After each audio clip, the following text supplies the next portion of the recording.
Vamos retornar ao nosso assunto. Vamos começar com uma oração. Pedir que o Senhor nos conduza pelo seu Espírito. Pai, em nome de Jesus, te entregamos este tempo, confiados que somente teu Espírito Santo pode nos falar livremente, pode abrir os teus céus sobre este lugar e derramar a tua viva e eficaz palavra. Senhor, vem e se revela a nós, tenha misericórdia de nós, se dispense a nós nesta manhã. Nós te pedimos encarecidamente no nome do teu Filho Jesus. O Senhor conhece a nossa mais profunda necessidade pessoal, como também a nossa necessidade coletiva, a nossa necessidade dentro da realidade de cada uma das localidades onde nós te servimos. Nós te pedimos, Senhor, se dispense a nós nesta manhã. Tenha misericórdia de nós aqui, Senhor. Que teu Espírito Santo esteja livre aqui para nos falar. Quebranta os nossos corações para que possamos ser receptíveis à tua voz, à tua palavra. Em nome de Jesus, Pai. Triunfa sobre este lugar. Triunfa sobre os nossos corações. Senhor, nós queremos sair deste lugar nesta manhã, tendo a consciência que fomos vencidos pela tua palavra, Senhor. Nós te rogamos e te pedimos, em nome de Jesus. Amém. Bem, meus irmãos e irmãs, permita-me fazer um breve resumo do que foi compartilhado ontem, para que possamos, com segurança, prosseguir. Ontem começamos com aqueles dois textos de Atos capítulo 3, versículo 21, onde diz que o Senhor Jesus está retido nos céus até o tempo da restauração de todas as coisas. Depois nós fomos para Efésios capítulo 1, versículo 10, onde Paulo diz de fazer convergir nele na dispensação da plenitude dos tempos todas as coisas, tanto as dos céus como as da terra. E aqui nós pegamos essa palavrinha convergir, que significa reunir tudo de novo, trazer tudo de volta. Só que, se você for mais adentro dessa palavra, você vai perceber que no seu vocábulo tem uma expressão kefo. Ana é uma expressão kefalaio. Essa palavra kefa é cabeça. A melhor tradução aqui significa trazer de volta todas as coisas e colocar aos pés do cabeça exaltado. Lindo isto, porque inevitavelmente um quadro vai se formando diante de nós. E aqui nós voltamos para Romanos capítulo 8, versículo 18. Paulo diz, como eu ontem lhes afirmei, esse capítulo tem várias seções. Essa seção começa no versículo 18 e termina no 27. Mas nós vamos dar atenção até o versículo 26. Paulo diz assim, os sofrimentos do tempo presente não podem ser comparados com a glória que há de ser revelada em nós. Alguns tomam esse texto para fazer uma aplicação dele dentro da eternidade. O contexto não permite isto. Porque o versículo 19 diz assim, a ardente expectativa da criação aguarda a manifestação dos filhos de Deus. Vou te dar uma ajuda aqui. Creio que você vai perceber. Se você abre o capítulo 8 da Epístola aos Romanos, você vai perceber que em vários textos existe a palavra filhos. Filhos, filhos, filhos, filhos, filhos. Curiosamente, do versículo 1 até o versículo 17, a grande ênfase da palavra filho, o termo aqui é teknon. Fala de uma criancinha totalmente dependente dos seus pais, um bebê. Mas a partir do versículo 18, a palavra filhos vai ganhar uma outra conotação, é huios. Fala de um filho maduro, responsável. Diferente, não aleatoriamente, mas propositadamente. Porque aqui no versículo 19, ele usa uma palavra que em português está uma frase, ardente expectativa. Mas quando você traduz essa frase, ela transmite para nós a ideia assim. Eu não sei se você já foi no aeroporto, ou mesmo numa rodoviária, esperar alguém que você estava ansiosamente desejosa de encontrá-la. Você foi esperar alguém que há muito tempo você não havia, e você estava ali desesperado, ansioso para encontrar com aquela pessoa. Aí você vê toda aquela multidão vindo, aí você fica assim, tentando encontrar a pessoa. Já teve essa experiência? Ah, já. Quem não teve? A gente fica assim, olhando a multidão, e você não vê o rosto da pessoa, e aí a ansiedade aumenta. Porque você fica pensando, perdeu o voo.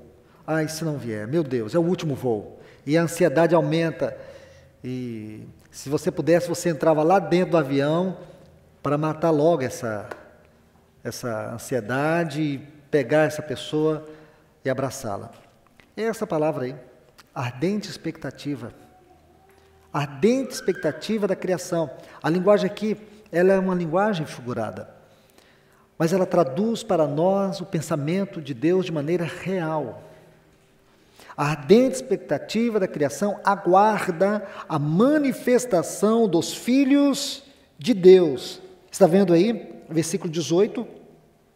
Aí, o versículo 20 começa com uma cláusula explicativa. Então, ele vai explicar por que a criação está com tamanha expectativa, com tamanha ansiedade que esses filhos de Deus sejam conhecidos.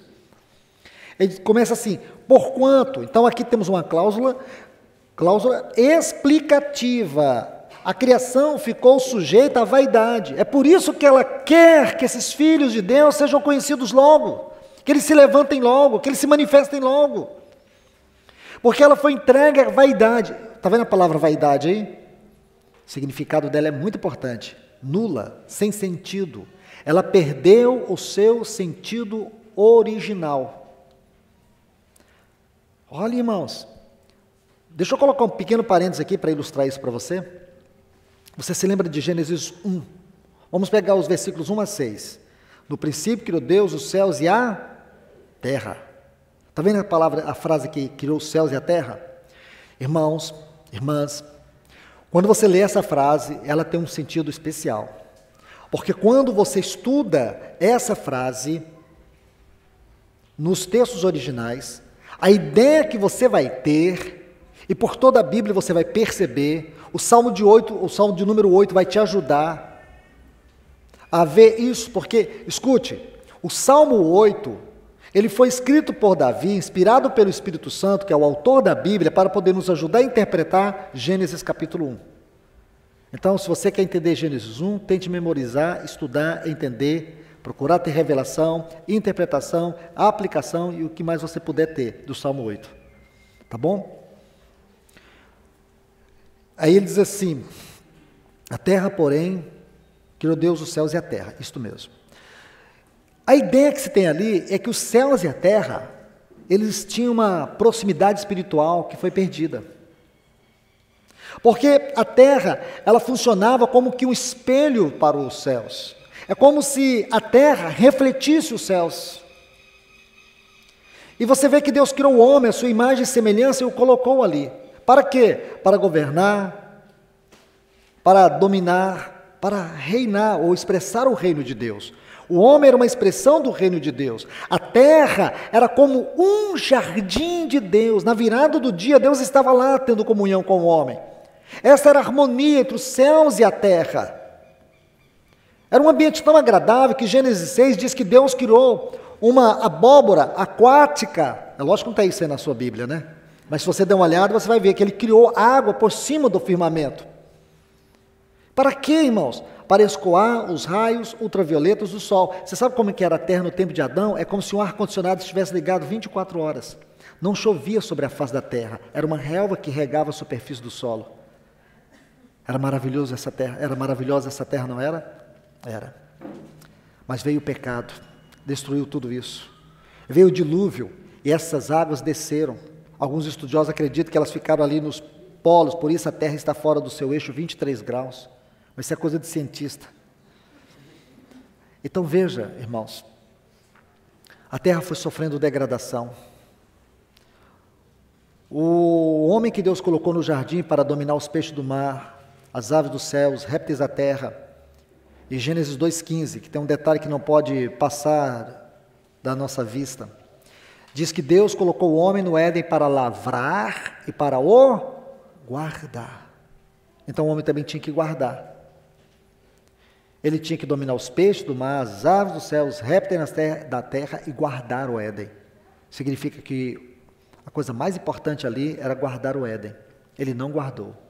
E assim nós vamos vendo a degradação da criação. Ela foi deixando de refletir esse espelho celestial. Deus perdeu o seu jardim, a sua satisfação no homem. Porque você se lembra que Deus criou o mundo em quantos dias? 5. No sexto, criou o homem. No sétimo, ele descansou. O que significa? Ele encontrou sua satisfação. Somente quando ele teve aquele homem, a sua imagem e semelhança, naquele ambiente que ele havia ordenado e restaurado, porque a terra já tinha sofrido um grande impacto. No princípio criou Deus os céus e a terra. A terra, porém, era sem forma e vazia, não é isso? É assim que está na sua Bíblia? Esta é uma infeliz tradução. Eu estava dizendo ontem para o pessoal, você vê a Bíblia do bebê, a Bíblia do sogro, a Bíblia da sogra, a Bíblia do viúvo, a Bíblia da viúva, a Bíblia do jovem, a Bíblia do bebê, a Bíblia do morto, a Bíblia do vivo, a Bíblia do infartado. Mas você não vê uma Bíblia que eles vão corrigir essas coisas. Isso não está correto, irmãos. Nós precisamos não é de Bíblia para satisfazer gosto do freguês. Nós precisamos de uma Bíblia que se corrija os erros de traduções. Aqui nós temos um erro de tradução, eu vou mostrar isso para você. No princípio criou Deus os céus e a terra era, essa expressão era, não existe. Se você fizer um exame aí numa chave linguística do hebraico, vai mostrar para você que ela se tornou. Mas você não precisa então ler hebraico, você precisa só ler a Bíblia. Olha Isaías 45, 18, porque a palavra aqui, ó, sem forma e vazia, torrum e borrum. Torrum e borrum. Então, quando você abre, eu estou falando aqui essas palavras em hebraico, torrum e borrum, aí você vai para Isaías 45, 18, diz que Deus, Ele criou a terra e não a criou torrum, não a criou vazia. Então, só você colocar Isaías 45, 18 aí, explica para você o texto. Não é a Bíblia que está se contradizendo. Foram os tradutores que esqueceram esse pequeno detalhe. Então, a Bíblia não se contradiz. Ela se tornou sem forma e vazia. Deus não a criou ela sem forma, porque tudo que Deus criou era bom. Não está assim em Gênesis 1? Tudo é bom, tudo está muito bom. Caos não está muito bom. Trevas não é uma coisa positiva. Mas aí a Bíblia diz que o Espírito de Deus pairava sobre a face das águas. O que quer dizer isso? Que havia um movimento do Espírito Santo sobre aquele caos. Por quê? Alguma coisa aconteceu. Então vocês vão ler 2 capítulos. Então você quer entender por que a terra se tornou sem forma e vazia? Então eu vou te dar 2 capítulos. Isaías capítulo 14, versículos 12 a 19. Não é para ler agora. E Ezequiel capítulo 28, versículos 12 a 19. Apenas anota. Aí você vai ver que aquela rebelião de Lúcifer produziu esse caos. Mas o Espírito de Deus estava se movendo. Aí agora Deus começa a recriar, reordenar, trazer tudo de volta. Aí Deus coloca tudo de volta, tudo em ordem, tudo para a glória e centralidade do seu Filho. Alguma coisa errada, gente? Então vamos lá. Qual que vocês querem? Isaías? Isaías 45, versículo 18. Isaías capítulo 14, versículos 12 a 19.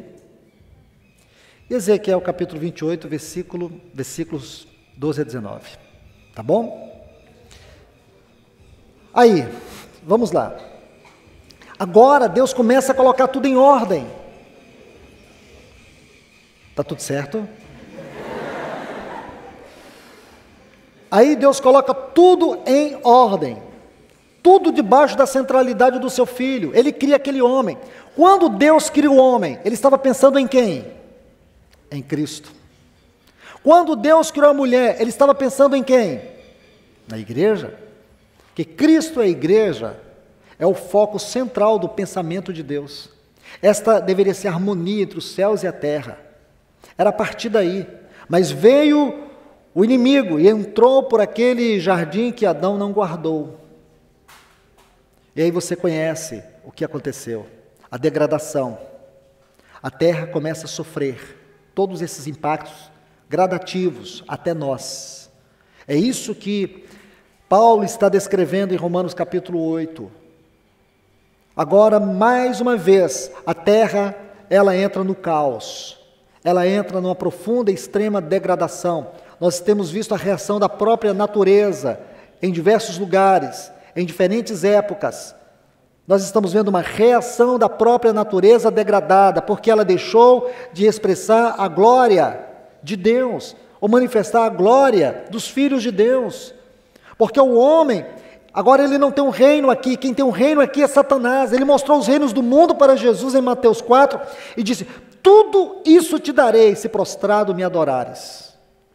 Porque ele tem um reino aqui de principados, potestades, dominadores deste mundo tenebroso e hostes espirituais da maldade atuando nos lugares celestes. Ele tem esse governo aqui, ele tem esse reino aqui. Agora, irmãos, o que você vê nesses textos, de Atos 3, 21, Efésios 1, 10, é que Deus vai trazer novamente todas as coisas, Ele vai restaurar todas as coisas, e Ele vai colocar tudo debaixo da centralidade, aos pés do seu Filho Jesus. Então, o que Ele vai fazer nesses últimos tempos? Primeiro, Mateus 24 diz que o evangelho do reino será pregado em testemunho a todas as nações. Não é um evangelho que vai ser pregado por conhecimento, é um evangelho que vai ser pregado por testemunho, isto é, este evangelho terá um testemunho, e o testemunho desse evangelho é o testemunho de Deus. Este evangelho é o evangelho do governo e do poder de Deus. É este evangelho que vai esmagar a cabeça de Satanás. Veja, quando Paulo fala das armas espirituais em Efésios 6, ele diz que nós vamos calçar os pés com a preparação do evangelho da paz. Para quê? Como diz Romanos 16, 20, para esmagar a cabeça de Satanás. Um dia, irmãos, acredite vocês, uma geração aqui nessa terra, e ela está sendo preparada agora, ela está na escola de Cristo, ela está vivendo esse tempo. Não imagine vocês que esse momento que nós temos passado aqui, e muitos outros que vocês têm passado, tem como propósito o entretenimento religioso, entretenimento espiritual. Não, o Espírito Santo de Deus está fazendo um depósito profundo em vocês. E amanhã Ele vai reivindicar isto. Amanhã você vai ver o quanto de Deus está aí dentro de você, na tua vida. Você vai perceber que isso tem um propósito de Deus. Porque Ele vai restaurar todas as coisas. Ele vai trazer tudo de volta à ordem. Ele vai estabelecer o reino do seu Filho nessa terra. Ele vai exaltar e santificar e manifestar a santidade do seu nome. Ele vai manifestar a sua gloriosa vontade. Ele vai colocar todos os homens debaixo do encabeçamento do seu Filho. E nós reinaremos com Ele. Isto não é uma mera história. Isto é a história. Tu caminha para isso conforme a palavra de Deus. Passarão os céus e a terra, mas nem uma só vírgula dessa palavra irá passar. Deus vai cumprir tudo. Então escute isto. Eu creio que nenhum de vocês pode negar que estamos vivendo um tempo muito especial. Para muitos não é especial. Para muitos tem sido um tempo de insegurança, de incerteza, de tragédias. Um tempo difícil. Um tempo onde tudo tem caminhado a passos largos para o caos. A imoralidade, a corrupção, a violência. Você vê que todos os setores da nossa sociedade estão inflamados por ações malignas. Meus irmãos, eu vejo isso também. Olha os jornais. Você não pode nem esfregar muito um jornal que gotas de sangue vai começar a pingar sobre a sua roupa. Você começa a assistir um telejornal, você termina deprimido. Algumas pessoas já assistem telejornal com um antidepressivo perto. Veja a situação que se encontra o mundo hoje. Veja a situação que se encontra as pessoas nesse exato momento da nossa história. Olhe no seu trabalho, na faculdade. As pessoas só falam de fracassos, de derrotas, de dificuldades emocionais, conjugais, em todas as esferas da vida. As multidões caminham e parece que não sabem para onde vão. E a fuga das pessoas tem sido o hedonismo, tem sido o prazer instantâneo, rápido, inconsequente. Assim caminha a nossa sociedade. Nós estamos assistindo o grande avivamento da imoralidade, da perversidade, da corrupção. Estamos vendo mocinhas, na primeira fase da adolescência, já tendo uma história de aborto para contar. Imagine, o que é a nossa sociedade? Que tristeza! Mas isto não está fora, um só milímetro daquilo que a Bíblia, a palavra de Deus, tem dito há 2000 anos. Esse é o tempo. Para o mundo é de caos, mas para nós deve ser um momento de alegria, porque a nossa redenção está muito perto. Está chegando a hora de um grande avivamento na igreja. Não vai ser um avivamento de placas, não vai ser um avivamento de denominações, vai ser o avivamento da manifestação da realidade da vida do corpo de Cristo para a glória e do propósito de Deus. Onde a igreja se posicionará segundo o seu chamamento. Onde a igreja vai tocar a sua verdadeira vocação. E aqui que ele está falando, a terra perdeu o seu sentido, a terra se tornou nula. Como diz aqui Paulo, ela ficou entregue à vaidade, mas ele diz que a natureza aguarda que esses filhos ruiós, que esses filhos maduros se levantem, esses filhos maduros se posicionem. Ontem nós vimos sobre os 144 mil. Então, profeticamente falando, o que significa os 144 mil? Esses filhos maduros. Estes filhos maduros que estão aqui, você faz parte dele. Não foi você que pediu para se alistar, foi ele que te chamou.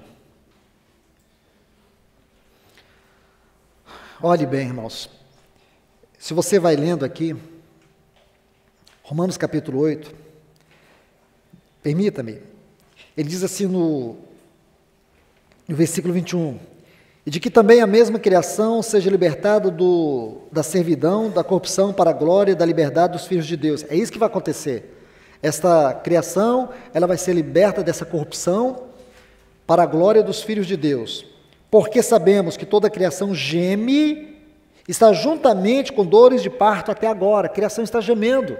Então, todas essas reações de catástrofes que nós temos visto, é uma reação, é um gemido da nossa natureza. Mas o que eu quero levar você a ver não é isto. O versículo 23 diz, não só isso, mas nós mesmos, que temos as primícias do Espírito, também gememos. Então aqui nós temos um segundo gemido. Qual é o gemido? O gemido do nosso corpo. Nosso corpo também geme.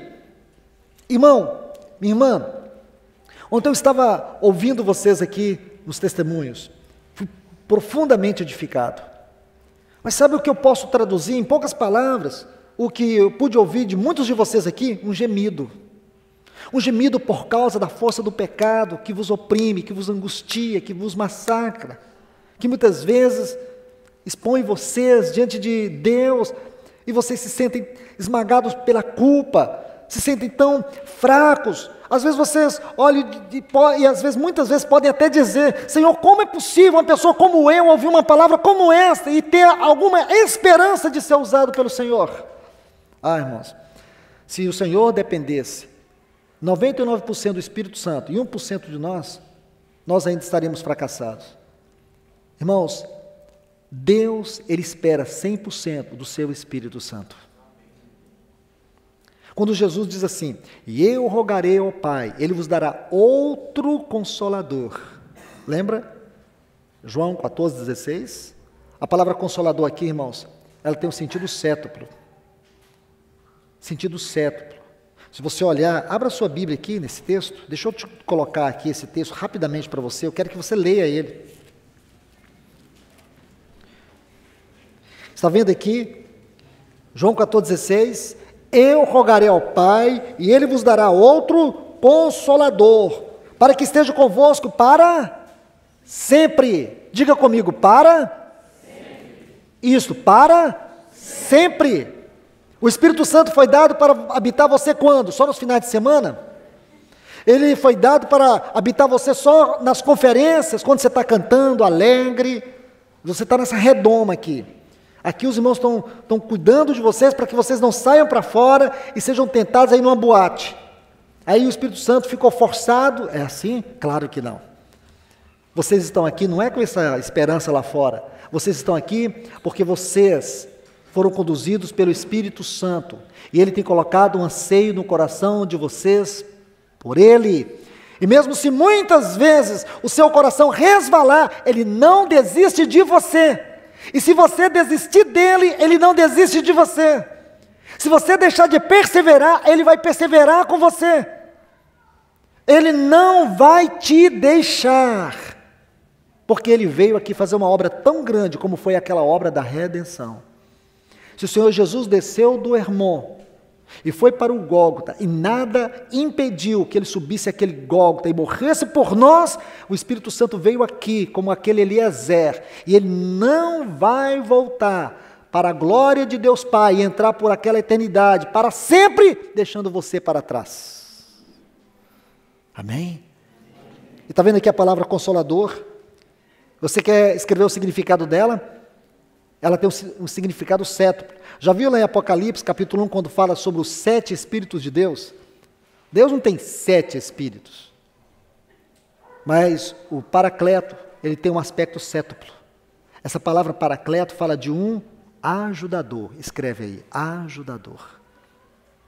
Segundo, fortalecedor.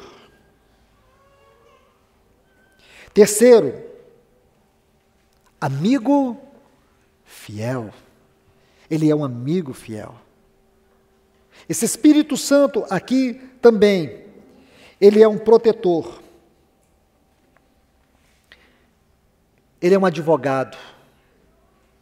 Ele é um conselheiro. Imagine você estudar cada uma dessas palavras. Porque às vezes você está precisando de conselho. Aí você procura um amigo. Aí você abre o seu coração para o seu amigo. Conta tudo para o seu amigo. Aí depois você descobre que o seu amigo não pode purificar, não pode te perdoar, a única coisa que ele pode ser é tentar a fofocar. Mas o Espírito Santo não. Você rasga o seu coração para Ele.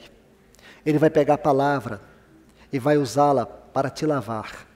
Ele vai pegar a realidade do sangue de Cristo Jesus, substantificar na sua vida para te purificar, porque Ele é o nosso ajudador. Nós precisamos aprender a nos relacionar com essa pessoa. Ele não é uma influência, ele é uma pessoa real. A obra dele agora é tão grande na nossa vida como foi a obra da redenção lá na cruz do Calvário. Em nada a sua obra é inferior à obra de Cristo. Se vocês que ontem falaram aqui da vida que passaram, das experiências que passaram, e vocês conseguiram vencer, não é porque vocês são fortes, não é porque em determinado momento vocês tomaram uma atitude, não é porque em determinado momento vocês perceberam, nossa, o que eu estou fazendo? Não, vocês não tiveram força para isso. Ele os constrangeu para isso. Quando Paulo diz assim, porque o amor de Cristo nos constrange, essa palavra nos constrange aqui, ou essa frase nos constrange, significa que o amor de Cristo não nos deixa uma outra alternativa que não seja Ele mesmo. É isso que o Espírito Santo faz. Ele te leva a uma única alternativa, Cristo. Então, vamos voltar aqui, Romanos 8, ele diz, e não só isso, nós também gememos. Quem é que está satisfeito com a sua vida? Você está satisfeito? Será que você chegou ao padrão da plenitude de Cristo? Claro que não. Será que você pode olhar para o espelho e dizer, bom, aqui está um homem que não tem nenhum problema espiritual. Aqui está um gigante. Nossa, aqui está uma pessoa que conseguiu vencer todos os pecados, eu já tenho todos os dons do Espírito, eu já tenho todo o fruto do Espírito. Meu Deus do céu. Nunca, irmãos, nós vamos chegar a esse padrão. Nosso padrão é Cristo. Então a nossa vida está escondida em Cristo. O fruto do Espírito é a obra do Espírito em nós. A medida do dom de Cristo tem que ser cultivada em um caminhar pelo trabalho da cruz, pelo trabalho da palavra, pelas providências de Deus, e assim você vai caminhando, olhando para o Senhor, tendo o coração rendido, quebrantado, crescendo, sentindo esse corpo gemendo, desejando ser habitado por aquele corpo incorruptível, mas isso vai acontecer na vida do Senhor. Um dia nós estaremos diante dele, inculpáveis, sem mácula, sem ruga. Você sabe o que significa, irmãos? Uma igreja sem mácula, uma pessoa sem mácula, sem ruga, sem nenhuma nódoa do pecado, sem nenhuma sujeira, sem nenhum resquício do pecado. Vou tentar explicar isso para você em poucas palavras.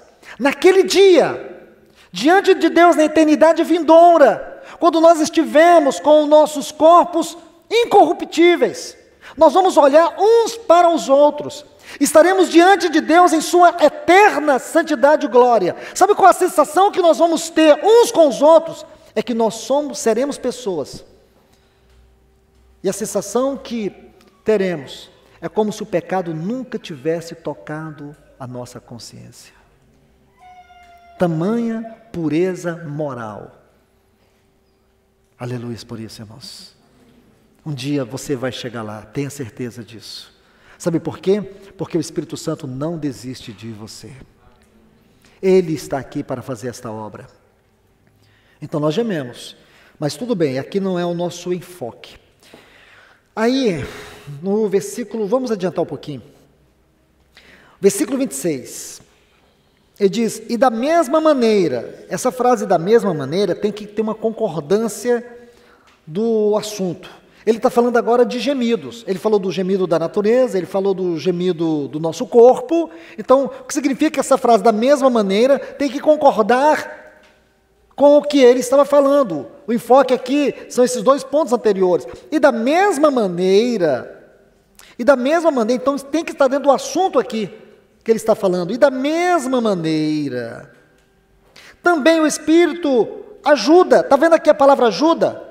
Essa palavra, a tradução dela significa pegar firme. Ele pega firme com você, ele pega junto com você, ele pega firme com você, em suas debilidades, em suas fraquezas. Pensa, então quando você falha, quando você erra, quando você fracassa, o Espírito não te abandona, ele não coloca um tribunal diante de você e vai te acusando, ele vai te convencendo, ele vai te ajudando, ele pega firme com você nas suas fraquezas.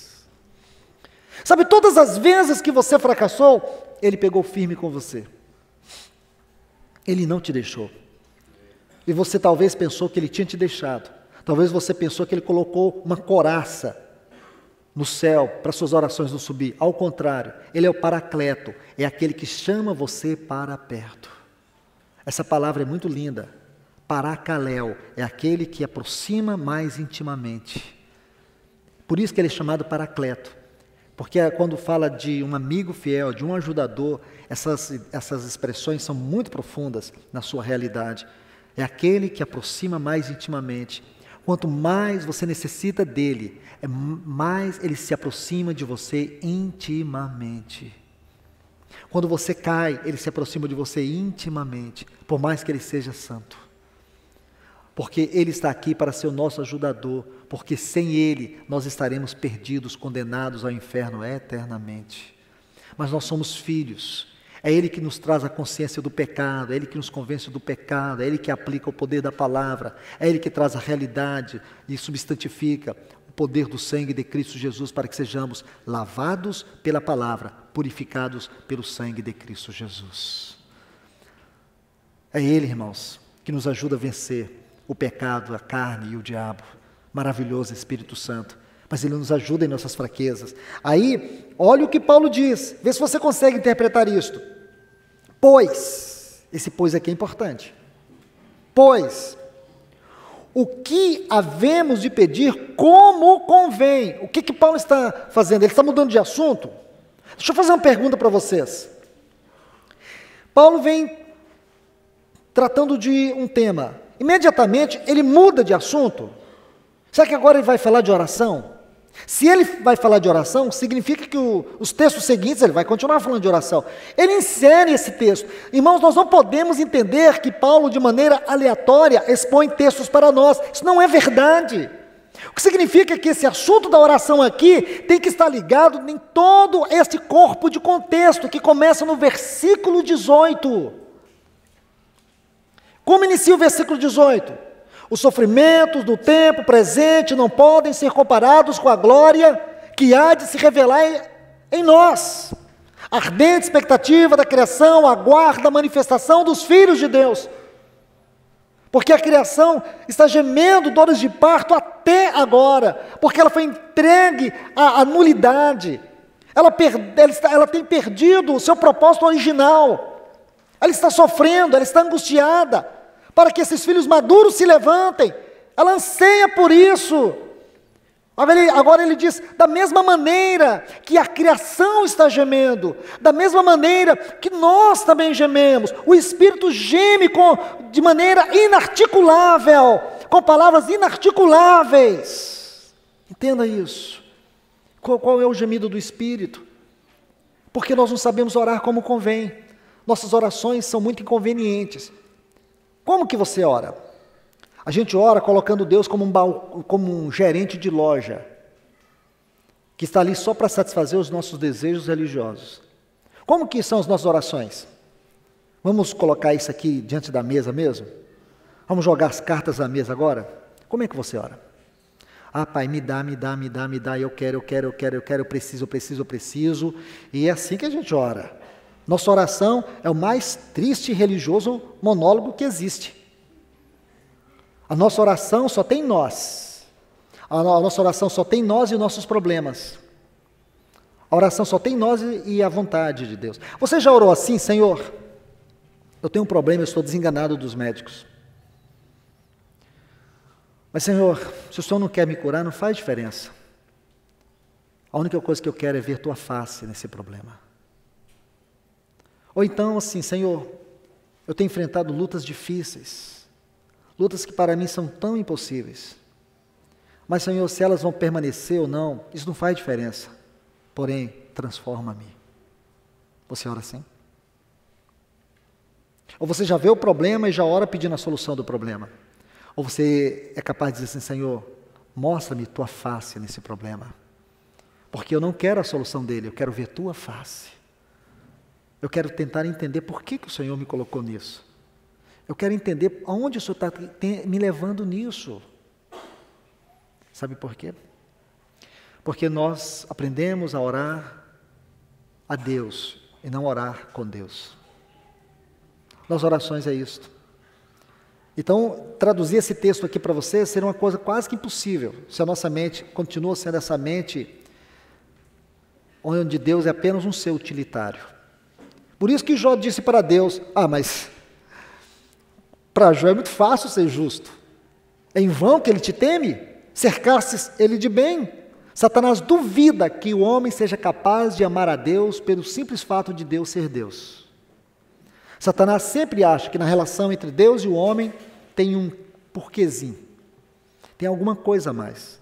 Satanás não acredita que nós podemos amar, que nós possamos amar a Deus simplesmente por Deus ser Deus. Você já leu a biografia do irmão John Davis? O irmão que foi missionário na Índia e ficou leproso por 16 anos. Aí foram cortando as mãos, os pés. Quando ele estava cego, lá em cima de uma cama, sem pés, sem mãos, por 16 anos. Aí ele disse assim, por 16 anos eu estou nessa cama. Já não tenho meus pés, não tenho minhas mãos. Estou perdendo minha voz, perdi os meus olhos. Mas se ainda Ele conservar minha voz por muito tempo, eu o adorarei para sempre. Ele podia dizer, Senhor, me dá uma mão. Senhor, me tira dessa cama. Entende? Deus se coloca, irmãos, no lugar onde Ele nos fere. Então nós temos que ver como Ele se coloca nos nossos problemas. Por que nós passamos por dificuldades? A maneira como Deus me ensinou a passar isso foi a maneira mais dura que eu pude enfrentar. Então não estou dizendo para vocês que foi fácil. Eu tive que sentir a sensação de perder uma filha para poder entender que não importava se o Senhor ia levar ela, se o Senhor não ia levar. Eu demorei a entender isso, até dizer para ele, se o Senhor quer levar, então o Senhor leva. Eu quero te louvar por todos os anos que o Senhor me deu a minha filha. Muito obrigado. Se essa doença, do ponto de vista médico, é tão complicada e incurável, eu estou muito em paz para dizer para o Senhor, leva. Porém, eu quero te adorar por toda a minha vida. Mas não foi fácil isso para mim, irmãos. Eu preferiria morrer no lugar da minha filha. Então é fácil isso? Não é. Se o Senhor iria curar ela ou não, então teve um momento na minha vida que não fazia mais diferença. Mas isso não é fácil, irmãos. Não estou dizendo para vocês que eu tenho aqui uma lição da minha vida para passar para vocês. Minha lição não serve para vocês. É você e Deus. Então, você tem que entender o que é oração. Oração não é um monólogo. Oração é um diálogo. Não é orar a Deus, é orar com Deus. Ele tem que fazer parte da sua oração. Veja a oração de Abraão, quando ele estava intercedendo por Sodoma e Gomorra. Você vê que era Deus que falava e Abraão fazia os questionamentos. E Deus respondia. Era Abraão falando e Deus falando. A primeira oração na Bíblia não foi feita pelo homem. A primeira oração na Bíblia foi feita por Deus. Ele disse assim, Adão, aonde estás? Porque a oração é o falar de Deus. Então aqui você vê que ele diz assim que nós não sabemos orar como convém. Será que agora a gente pode chegar a essa conclusão que não temos orado de maneira conveniente? E outro ponto, que eu creio que é fundamental, o que realmente esse texto tem a nos dizer. O que significa essa oração? Essa oração significa que o Espírito Santo é aquele que nos leva a tocar as verdades mais elevadas do nosso chamamento. Essa oração aqui é a oração que nos leva a tocar a realidade mais elevada do nosso chamamento. Por isso que ele colocou esse texto aqui, porque o nosso chamamento é sermos filhos maduros, é sermos uma igreja madura, é cooperarmos com Deus, para que Ele restaure todas as coisas, e para que Ele coloque todas as coisas debaixo dos pés do Seu Filho Jesus, e para que Ele tenha eminência, exclusividade e universalidade sobre todas as coisas. Nós, você e eu. Por isso essa palavrinha convergir em Efésios 1:10 é tão importante. Agora percebe aqui? Esta é a oração que nos leva a tocar as esferas mais altas do nosso chamamento. Esta é a oração que convém. Nós não sabemos orar como convém. Me diga, mas responde para você mesmo aí. Porém, se você não conseguiu entender isso, eu vou explicar. Você conhece o que é essa oração? Você sabe como é ela? Você entendeu ela agora? Então me diga, alguma vez ou sempre você tem orado acerca das esferas mais altas do seu chamamento? Vou facilitar para a sua resposta. Quanto tempo você concentra da sua vida orando pelas esferas mais altas do seu chamamento? Vou colocar mais um detalhe aí, para ver se te ajuda a responder isso, para você mesmo aí diante de Deus. Você tem orado insistentemente para cooperar com Deus nesses últimos dias? Ou você tem orado pelo seu trabalho, pelo seu casamento, pela sua faculdade, pela cor do sapato que você está pensando em comprar, porque já tem aqueles 500 sapatos lá e está faltando aquele roxo que é muito bonito, que a fulana usa. Ah, aquela jaqueta que aquele cara usa, que é muito bonita, eu estou precisando comprar uma jaqueta dessa, o meu sonho é comprar aquela moto. É para essas coisas perecíveis, efêmeras. Irmãos, eu falo assim, mas me perdoe, que muitas vezes, inconscientemente, nós temos amado essas coisas. Não estou dizendo que é errado ter essas coisas, errado é quando essas coisas nos têm. Não é errado você ter sapatos, errado é quando esse sapato tem você. Não é quando o seu pé entra nele, não é quando o seu coração entra nele. Não é errado você cobiçar aquela moto, aquele carrão. Não é errado você ter um carro para você entrar nele. Errado é o carro entrar dentro de você. É isso que é errado. E muitas vezes eu estou usando esse exemplo periférico demais, mas para tentar forçar a sua mente, a sua consciência, despertar nela. Onde você tem concentrado realmente o seu coração? Vocês têm orado para isso? Será que vocês têm orado para se tornar o instrumento de Deus nesse último tempo, nessa última fase da obra de Deus? Será que não estamos dormindo demais? Será que não temos perdido tempo demais? Será que o inimigo não está roubando o nosso tempo, como ele roubou o tempo de Sansão?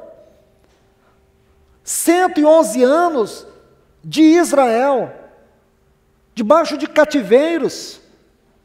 Sansão era consagrado, ele era um homem diferente, e foi chamado para fazer diferença. Ele era um nazireu de Deus, aqueles cabelos longos, tinha um sinal da cruz, era um sinal da cruz na vida dele.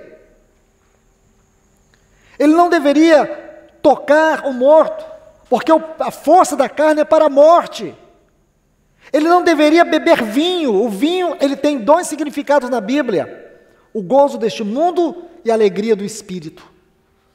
Então, o que quer dizer isto? Por que Sansão não podia beber vinho? Porque a alegria dele tinha que ser o Senhor exclusivamente, e que ele deveria ser cheio do Espírito Santo a todo o tempo. Nós sabemos que o sacerdote, o sumo sacerdote, quando ele entrava no Santo dos Santos, ele não podia beber vinho. E Sansão, sabe por que ele não podia beber vinho? É porque ele era como que uma figura do tabernáculo de Deus. É como se o Senhor o habitasse sempre, todos os dias. Ele tinha que viver aquela vida do Santo dos Santos. E a Bíblia diz que nós somos o santuário do Deus vivente.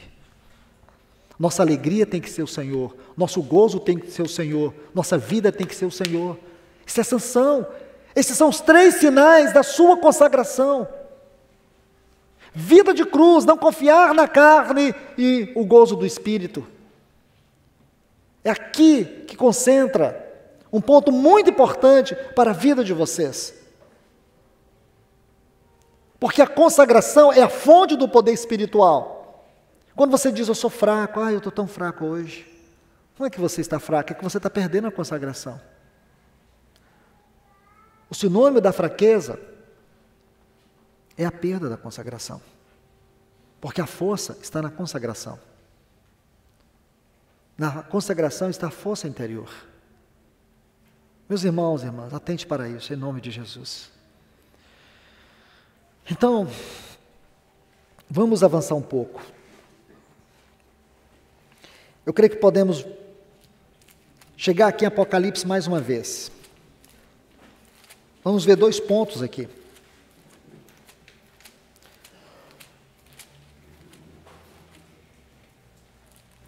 Como eu disse para vocês, este é um livro autoexplicativo, autointerpretativo. É um livro que registra o pensamento de Deus acerca de Cristo, da igreja e do mundo. O livro de Apocalipse é a consumação de todas as profecias sagradas. Nós vimos ontem o capítulo 6, uma parte do capítulo 6, na 6ª trombeta. E vimos no capítulo 7 a figura dos 144.000. Vimos que esse número é o número múltiplo de 12. O número 12 na Bíblia, você sabe que a matemática de Deus é muito simples e profunda.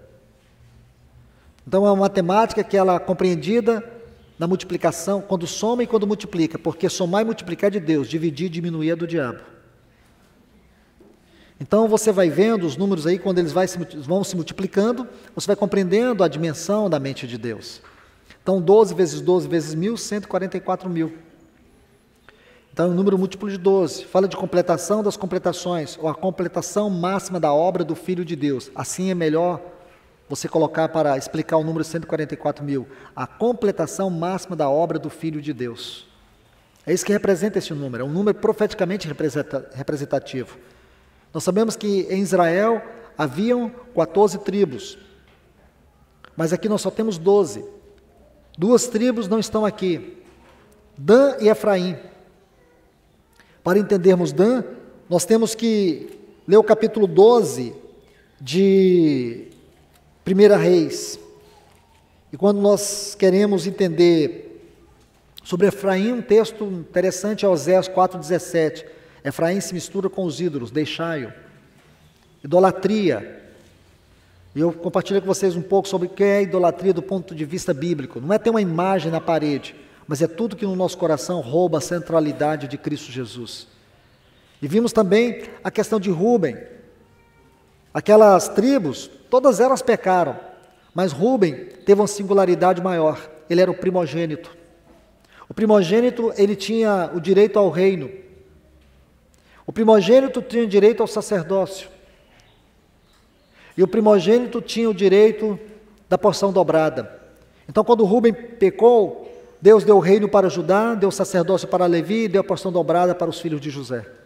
Ele perdeu, porque ele tinha uma posição elevada diante de Deus, ou aos pés do Senhor, diante de Deus e também dos seus irmãos e do seu pai. Por isso, você não encontra Rúben como o primeiro mencionado nessa lista, e sim Judá. Tudo isso é significativo, porque a carnalidade, e ontem nós vimos a carne na figura dos amalequitas. A síntese é, aquilo que você não vence, um dia vai te vencer.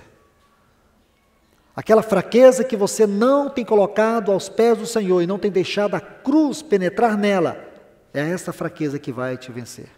Assim como Saul não destruiu os amalequitas, foi um amalequita que o matou, que o transpassou com uma espada. E essa deve ser uma grande lição para nós. E aquilo da carne que sobrar, não apenas vai tentar te matar, como também destruir seus filhos. Como foi depois na história de Esther e Mardoquai. Mas graças a Deus, Mardoqueu ali é uma figura do Espírito Santo. Mardoqueu é uma figura do Espírito Santo. Amã é uma figura da carne. Assuero é uma figura do ego. Essa é a história do livro de Esther. Assuero, ego. Mardoqueu, Espírito Santo. Esther, aqui uma figura da igreja, ou do espírito humano. E Mardoqueu, uma figura do Espírito Santo. Amã, uma figura da carne. Então é uma luta espiritual interior no livro de Esther. Mas graças a Deus, o Espírito Santo fortalece o espírito vivificado. E o que ele faz? Ele pega a carne e leva para a cruz. Amã foi enforcado. Amã era uma agagita, uma amalequita. Esta é a história da carne. Não podemos brincar com a carne. Carne não converte. Não pense que você tem uma carne que converte. O máximo que você pode ter é uma carne religiosa. A carne religiosa é aquela carne de Abraão, que gera Ismael. Ismael é um fruto da mistura da carne com a fé. Então você pode misturar carne com fé. O que você vai gerar? Ismael. Triste, terrível. Isso é tragédia. Então, carne religiosa é tão complicada como uma carne essencialmente carnal, porque é a mesma coisa. É trocar 6 por meia dúzia. Então, não se iluda com carne religiosa. Muitas vezes as pessoas querem ser tão religiosas, acham que estão acima da média, acham que estão num padrão mais elevado que os outros. É melhor você tomar muito cuidado. Se é carne religiosa, ela é tão perversa, ela é tão maldosa, ela é tão ególatra como a carne no seu sentido natural. Muito cuidado, irmãos. Carne no seu sentido natural, carne religiosa, tudo isso produz morte. Paulo diz assim, não vivo eu, Gálatas 2,20, já estou crucificado com Cristo, não vivo eu, mas Cristo vive em mim. Aí sim, e a única forma de Cristo viver em você, já estou crucificado. Cruz. Romanos 6,6, sabeis, pois, que foi crucificado com ele o nosso velho homem, para que o corpo do pecado fosse destituído, e não sirvamos mais ao pecado como escravo.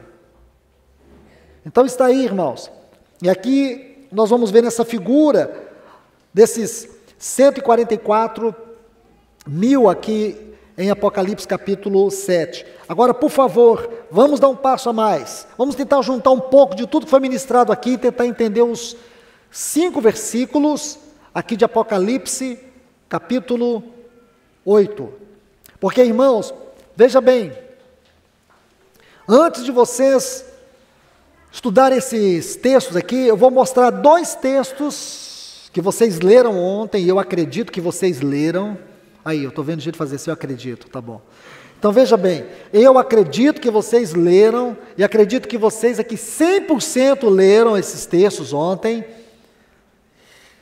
e a gente vai retornar a eles agora, porque a gente vai precisar deles, Números capítulo 1 e Números capítulo 26. Veja bem, aqui vocês vão perceber algo. Quando vocês leram Números 1, vocês viram ali que Deus mandou Moisés fazer um censo. Se lembram disso? Quando eles estão ali no Monte Sinai. O Monte Sinai é a 12ª estação da peregrinação do povo de Israel pelo Egito. Eles saíram lá de Ramsés, Sucote, Etam, Pirairote, aí depois eles foram para Elim. Aí de Elim, eles foram para uma estação chamada Mar Vermelho, aí foram avançando ali, vocês podem até me corrigir, eles passaram por Luz, Dófica, Sitim, deserto de Sim, parece, Refidim, aí chegaram lá no Monte Sinai. Chegando ali no Monte Sinai, eles ficaram ali 3 anos e 11 dias, ok?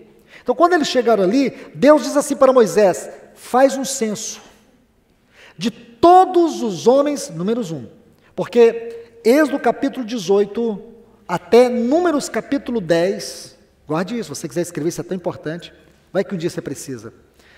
Êxodo capítulo 18 até Números capítulo 10, compreende tudo o que aconteceu nesses 3 anos e 11 dias que eles estiveram lá no Sinai.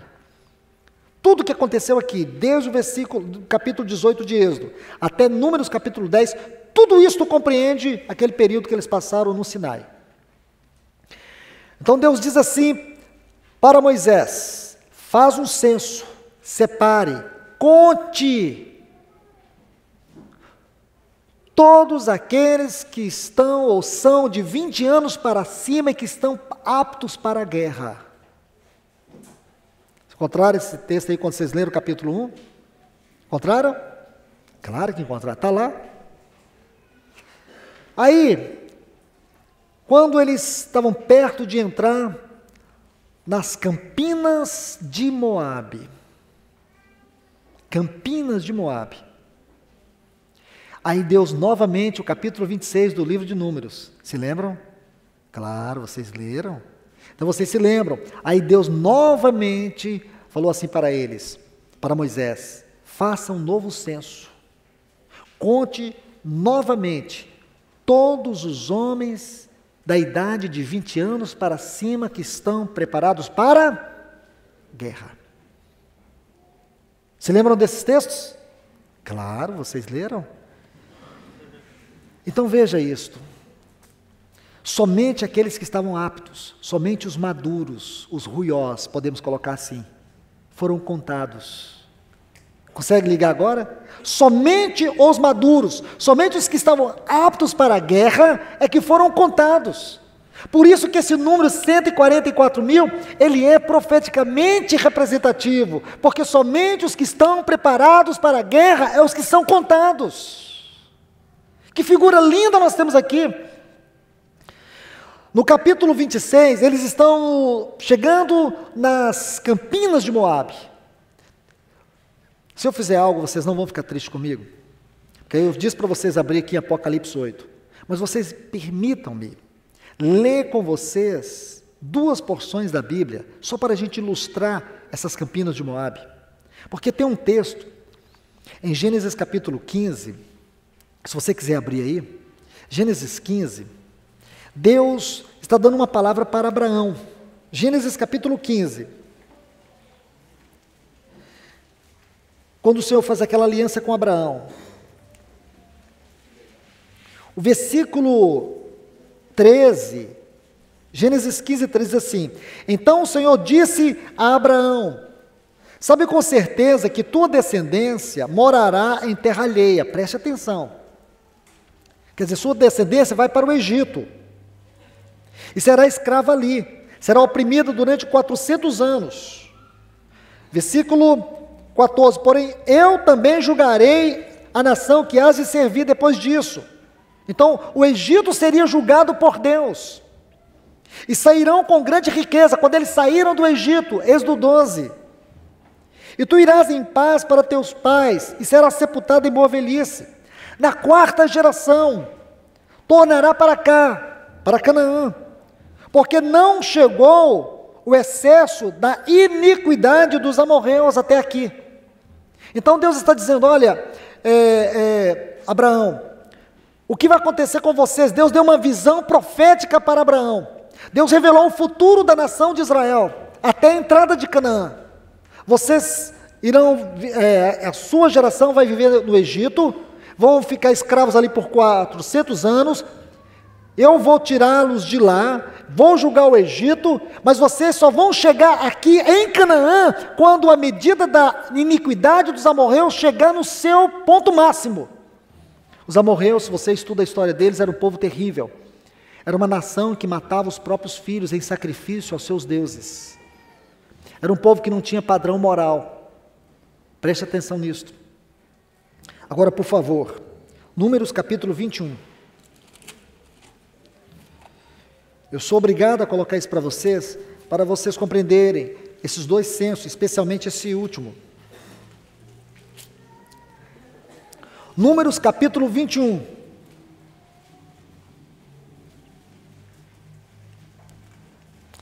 Vocês sabem que a nação de Israel, eles peregrinaram por 42 estações. E cada uma dessas estações tem um significado espiritual muito rico, muito grandioso. Então veja isto, versículo 11. Depois partiram de Obote. Obote é a 37ª estação.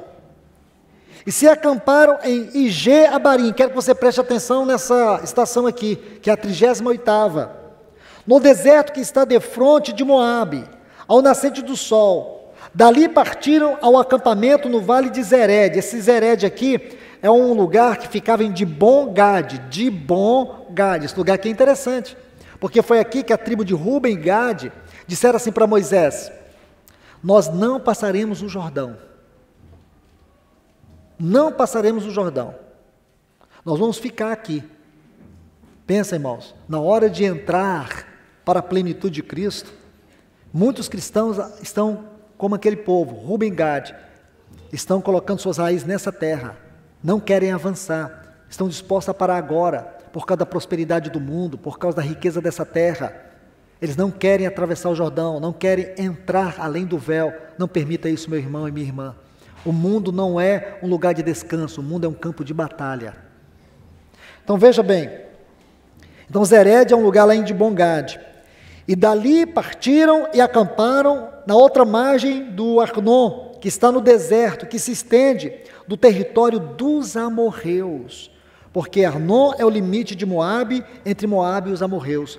Então deixa eu explicar para você, quando você estuda essa palavra Ige-Abarim, está vendo aqui a 38ª estação, essa não é uma palavra fácil de traduzir, você vai precisar de algumas ferramentas, alguns eruditos para te ajudar. Algumas pessoas que realmente puderam estudar a etimologia dessas palavras. Então, aqueles que examinaram bem essa palavra, chegaram à conclusão que o sentido aqui, a formação desses dois nomes, Ige-Abarim, é medida da iniquidade, quando ela chega no seu ponto máximo.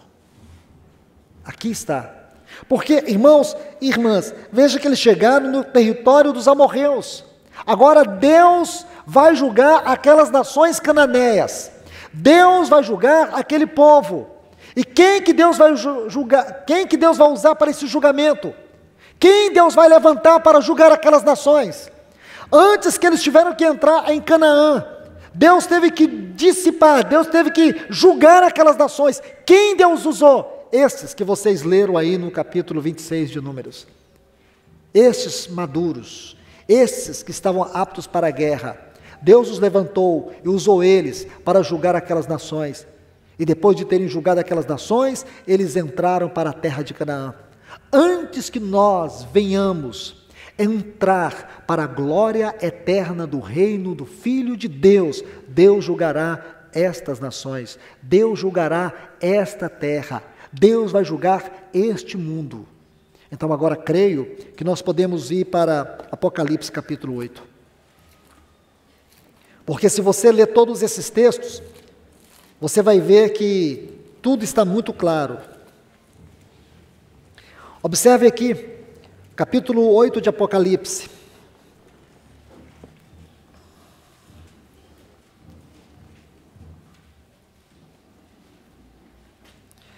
Diz assim: quando abriu o 7º selo, fez silêncio no céu por quase meia hora. Viu os 7 anjos que estavam em pé diante de Deus e lhe deram 7 trombetas. Deixa eu colocar aqui 2 pontos para você sobre trombetas. É muito importante isso. Você se lembra quando foi que Deus, e por que foi que Deus, e também, porque foi que Deus instituiu trombetas no meio do seu povo? Isso está em Levítico capítulo 23, versículos 23 e 24. Se você ler Levítico 23 e 24, você vai ver que Deus instituiu as trombetas em Israel para fazer uma santa convocação. Todas as vezes que Deus queria que o povo fosse convocado para Ele, a trombeta tocava. Preste atenção, isso é significativo. Em Números, se você ler Números, o capítulo 10, Deus vai instituir uma trombeta, ou as trombetas de prata. Para que serviam essas trombetas? Para tocar e dar ordem da marcha. Números capítulo 10 e 11, Deus vai estabelecer a ordem da marcha. Então, quando Israel tivesse que marchar de um acampamento, de uma estação para outra, ela deveria seguir o toque dessas trombetas, as trombetas de prata. Preste atenção nisso, porque aqui está um profundo significado de trombetas para nós. Porque em Apocalipse, quando essas trombetas tocam, elas tocam para anunciar o juízo de Deus sobre as nações. Deus julgará as nações. Deus julgará a perversidade, a corrupção deste mundo. Deus julgará. Mas enquanto para o mundo será juízo, para nós não. Porque quando você estiver vendo jornais e vendo essas profecias se cumprirem, cada uma dessas trombetas se cumprirem, enquanto para o mundo é juízo, para você é chamamento. Você vai levantar os seus olhos, vai se alegrar e vai saber que a sua redenção está próxima. Como eu disse para vocês no primeiro dia, a vinda do nosso Senhor não será uma surpresa para nós, como foram nos dias de Noé. Lembra nos dias de Noé? Lembra aqueles 3 filhos de Ada, aquela sociedade que cresceu ou se desenvolveu, melhor assim, se desenvolveu independente de Deus, uma sociedade corrupta, que desprezava o casamento, uma geração que os seus anos de vida não foram contados, como você pode ver, a geração de Caim no capítulo 4 de Gênesis. Mas por outro lado nós podemos ver a geração de Enos, a geração de Enoque, uma geração que invocava o Senhor, que anelava pelo Senhor, uma geração que estava andando com Deus. E também nós temos o Matusalém. O significado aqui indica que quando ele morrer, vai começar o dilúvio. Pegue a história, os anos de vida de Matusalém, você vai ver que foi no ano que ele morreu, começou o dilúvio. Havia uma geração, ou havia alguém que tinha uma estampa profética, alguém que era um testemunho profético. Nós precisamos ser um testemunho profético para esse mundo. Escute isto.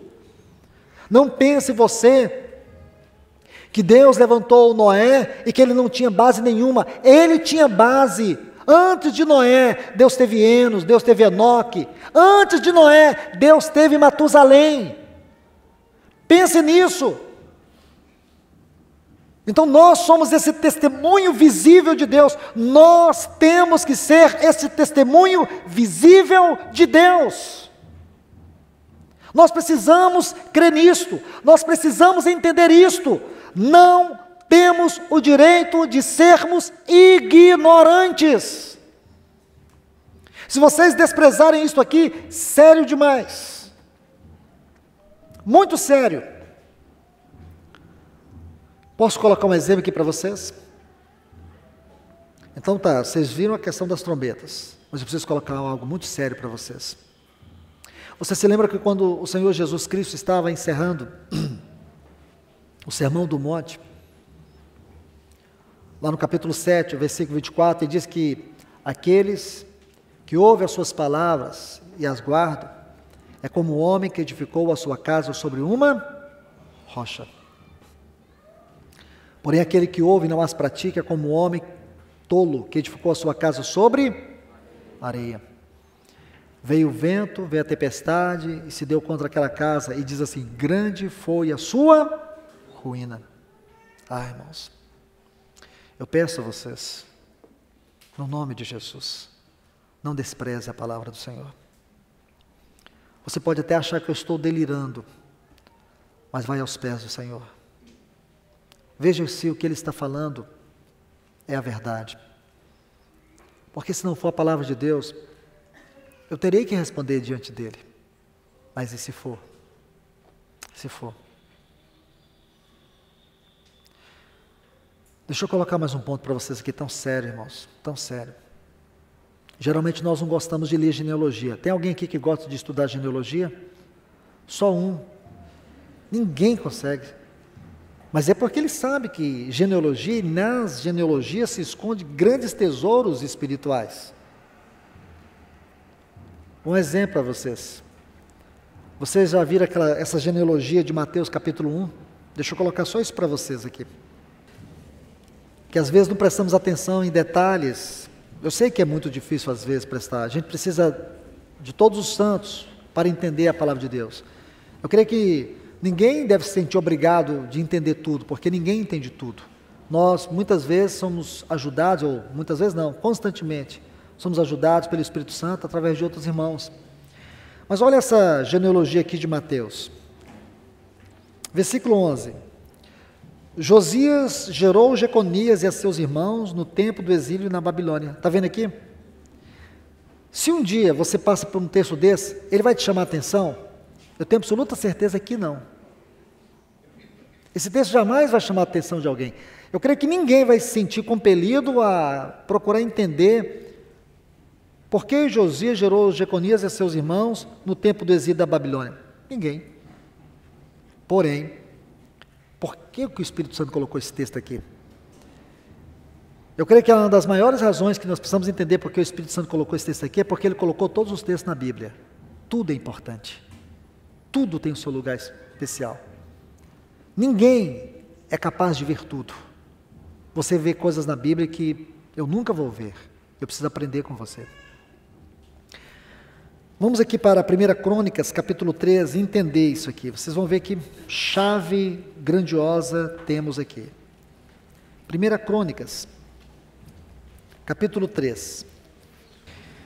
Veja o versículo 15. Então eu queria te sugerir que você coloque o versículo 15 e 16 de 1 Crônicas 3, lá naquele texto que nós lemos de Mateus capítulo 1. Tá bom? Porque aí você nunca mais vai esquecer.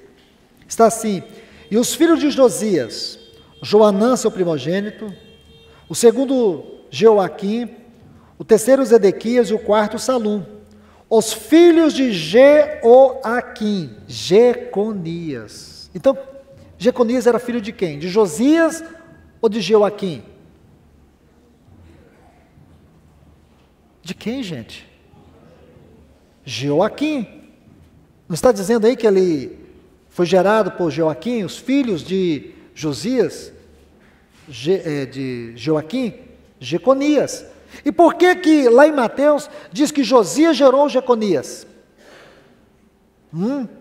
Por que que não está lá o nome de Jeoaquim? Por que, irmãos? Para isso nós temos que ir em Jeremias capítulo 36. Então eu quero sugerir para você, coloque esse capítulo 36 de Jeremias, lá em Mateus capítulo 1, versículo 11. Eu vou tentar resumir esse capítulo.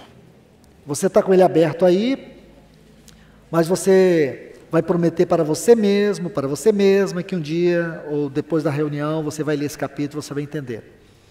Deixa eu te falar uma coisa, preste atenção. O Senhor deu uma palavra para Jeremias, o Senhor deu uma palavra para Jeremias. E o Senhor disse para Jeremias escrever, mas ele estava algemado, ele estava preso. Então Jeremias, se você ler aqui no capítulo 36, o Senhor diz assim, toma um livro, versículo 2. Aqui, por favor, versículo 1, aconteceu no 4º ano de Joaquim, filho de Josias. Ok?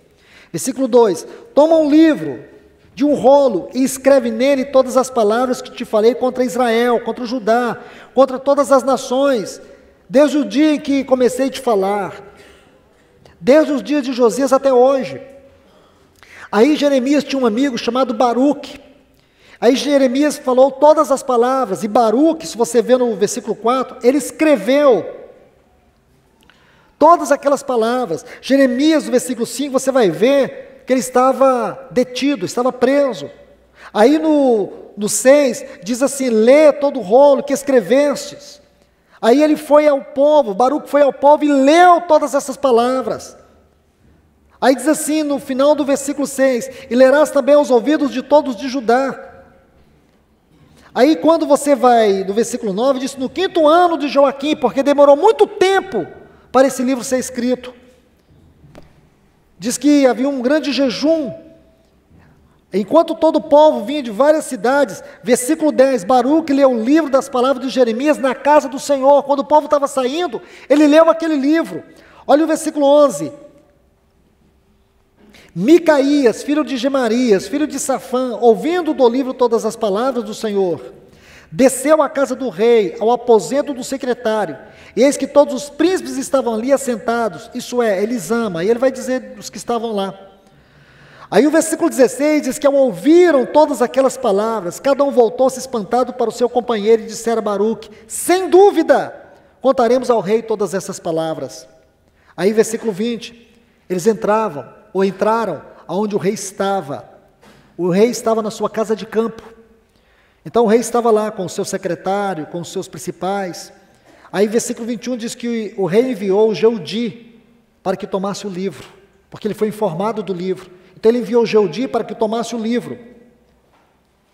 E ele tomou lá de Elisama, que era o secretário. E Jeudi leu aos ouvidos do rei e aos ouvidos de todos os príncipes que junto do rei estavam. E o rei estava sentado na casa de inverno, no 9º mês, e tinha um braseiro ardendo diante dele. Tendo Jeudi lido 3 ou 4 páginas, rasgou o rei com um canivete de escriba, e lançou no fogo do braseiro, até que todo o rolo se consumiu, sobre o fogo que no braseiro havia. E não tiveram temor, nem rasgaram suas vestes, o rei e nenhum dos seus servos, que ouviram todas essas palavras. Agora você entende porque Deus não colocou Joaquim na genealogia de Cristo? Você entende agora? Se lembram? Lá em Mateus capítulo 1, diz que Josias gerou Jeconias. 1 Crônicas capítulo 3, diz que na verdade Jeconias, ele é filho de Joaquim, não de Josias. Então por que Joaquim, que era o rei, não foi colocado na genealogia de Cristo? Porque ele foi aquele que desprezou a palavra de Deus. E a Bíblia diz, se você desprezar a palavra do Senhor, você está edificando uma casa sobre a areia.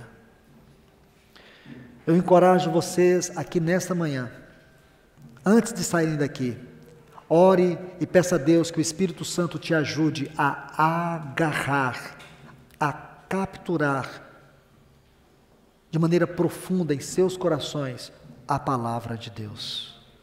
Talvez você não se lembre de todos os textos que foram citados, mas você não pode deixar perder a vida que foi ministrada pela palavra. Então eu creio que agora a gente pode ler Apocalipse capítulo 8. Me desculpe por esse parêntese tão longo. Apocalipse capítulo 8, vamos ler. Já temos uma boa base para entendermos aqui esses versículos que serão lidos. Sabemos que as trombetas, para nós, tem algo a ver de chamamento, de partida. Então, quando vocês ouvirem e verem os acontecimentos futuros sobre essa terra, sobre as nações, saibam que o Senhor está vos chamando. Esses são dias como os dias de Noé. Então nós temos que estar alerta. Nós não estamos em trevas para que esse dia, como ladrão, nos apanhe de surpresa. João escreve em Apocalipse, diz: vigiai para que esse ladrão, para que esse dia não venha como ladrão e vos surpreenda. Irmãos, não será uma surpresa para nós. Quando o Senhor Jesus Cristo voltar, o mundo não saberá, mas nós saberemos. O dia, a hora, talvez não, provavelmente não. Mas o tempo da volta do Senhor não será uma surpresa para nós, porque à medida que o Senhor estiver vindo, mais o nosso coração estará aquecido de amor por Ele. E quando você tomar consciência disso, você vai começar a amar e apressar a volta do Senhor. Nós temos que amar e apressar a volta do Senhor. Lembra quando Paulo termina 1 Coríntios, capítulo 16, quando ele diz assim: Maranata? Maranata. Maranata é a expressão do coração daqueles que amam o Senhor. Se alguém ama o Senhor, diz Maranata. O que é Maranata? É a nossa resposta de amor ao Senhor. Então, por favor, vamos entender aqui, versículo 2 de Apocalipse 8. Viu 7 anjos que estavam de pé diante de Deus, e lhe deram 7 trombetas. Então outro anjo veio e parou diante do altar com um incensário de ouro, e foi-lhe dado muito incenso para acrescentá-lo às orações dos santos. Preste atenção nesse texto. Sobre o altar de ouro que estava diante do trono. E da mão do anjo subiu à presença de Deus a fumaça do incenso, juntamente com as orações dos santos. Fumaça do incenso, juntamente com as orações dos santos. Vê se você consegue entender. Fumaça do incenso, juntamente com as orações dos santos. São duas coisas aqui, não uma mesma coisa, duas coisas. A fumaça do incenso e as orações dos santos. Aí diz: e o anjo tomou o incensário e encheu-o do fogo do altar e atirou sobre a terra. E se produziram trovões, vozes, relâmpagos e terremotos. E os 7 anjos que tinham as 7 trombetas prepararam-se para tocá-las. Que cenário, hein, irmãos? Então quem tem uma visão catastrófica do Apocalipse, sente uma certa distância desse texto. Mas quem está procurando Cristo e a igreja, sente muita comunhão nesse texto, ou nesses textos. Porque aqui está falando do nosso chamamento nesses últimos tempos, irmãos. Lembra quando a gente falou sobre a oração que nos leva a tocar as esferas mais altas do nosso chamamento? Aqui temos um ponto dela, aqui nós temos um aspecto dela. Vamos entender aqui, tem muita coisa para a gente ver aqui. Lembra que vocês leram o Êxodo capítulo 30? Agora vamos entrar nesses textos, porque esses textos vão interpretar esses aqui. Êxodo 30 vai interpretar, 31 a 34, eles vão interpretar esses textos aqui. Nós vamos entender o que são essas orações dos santos. Porque, irmãos, se tem uma área que a igreja tem fracassado nesses últimos tempos, é a área da oração congregacional. Veja que aqui nós temos duas coisas: as orações dos santos e a fumaça do incenso. Meus irmãos e irmãs, se tem uma área que a igreja tem falhado nesse tempo, tem sido a oração congregacional. Nós não temos entendido isso. Nós achamos que orar é simplesmente colocar para Deus as nossas necessidades. Orar tem a ver com o governo de Deus, tem a ver com a mente de Deus, os anelos de Deus, o propósito eterno de Deus. Lembra de Mateus capítulo 18, versículo 18, que for ligado na terra, terá sido ligado nos céus, que for desligado na terra, terá sido desligado nos céus. Veja que a ação do céu vai preceder a ação da terra. Aí o Senhor diz assim: se 2 dentre vós concordarem acerca de qualquer coisa, mas essa qualquer coisa não é o que nós queremos, algo que seja a vontade de Deus. Por que 2? Porque nós precisamos o quê? Encontrar a mente de Deus. Porque nós não temos que concordar sobre o que nós queremos, nós temos que concordar sobre aquilo que é a mente de Deus. aquilo que é a vontade de Deus. Vamos no versículo 20. Onde estiver 2, testemunho. 3, expressão do Deus triuno. Porque aqui nós temos que entender o que é testemunho e comunhão. Porque o número 3 é o número que nos fala do Deus triuno. E Deus não é solidão. Deus é a comunhão do Pai, do Filho e do Espírito Santo. O que é comunhão para você? A gente acha que comunhão é reunião. Comunhão é ajuntamento. Ah, os irmãos estão em comunhão. Aí a gente canta aquelas canções que falam de comunhão. Espere, irmãos. Comunhão é uma coisa profunda e tem um propósito muito maior do que você pensa. Veja isto. Eu gosto muito de falar, e o Toniel já viu isso mais de 1000 vezes, sobre o purê de batata e o saco de batata. Se você tem um saco de batata e você tem um purê de batata, é diferente. Se você corta o saco de batata, vai batata para tudo quanto é lado. Mas se você pegar aquele saco de batata e fazer um purê de batata, aí você tem todas as batatas misturadas. Comunhão não é eu estar com você como um saco de batata. Comunhão é eu ser um purê de batata com você. Comunhão não é eu estar com você, é eu estar em você. Entendeu? Vamos partir do conhecido para o desconhecido. Então vamos pôr um ponto mais elevado sobre essa questão de comunhão. Lembra, irmãos, que o Salmo 133, ó, quão bom e agradável é que os irmãos vivam em união. E como que essa é esta união? Preste atenção. É como óleo precioso, preste atenção. Então veja, nossa comunhão é como óleo precioso. Quem é esse óleo precioso? O Espírito Santo. Por que ele é precioso? Porque um alto preço foi pago. Porque um alto preço foi pago, ele foi derramado. Por isso ele é precioso. Só que ele diz que a nossa comunhão é como óleo precioso. Irmãos, pense no valor que tem a nossa vida de comunhão. Permita-me colocar só mais um ponto aqui sobre comunhão. Atos dos Apóstolos. Se você estudar a palavra comunhão em Atos dos Apóstolos, você vai ficar muito decepcionado. Eu creio que essa palavra não deve ocorrer mais do que 2 vezes. Como que se explica isso? Essa não é uma palavra favorita em Atos, a palavra koinonia. Mas é interessante que Lucas colocou uma palavra lá, que tem uma conotação muito profunda. A palavra que ele colocou é homotimadon. Essa palavra só ocorre em Atos dos Apóstolos de uma única vez. 11 vezes em Atos, depois uma única vez na Epístola aos Romanos, só. E nunca mais você vai encontrar essa palavra na Bíblia.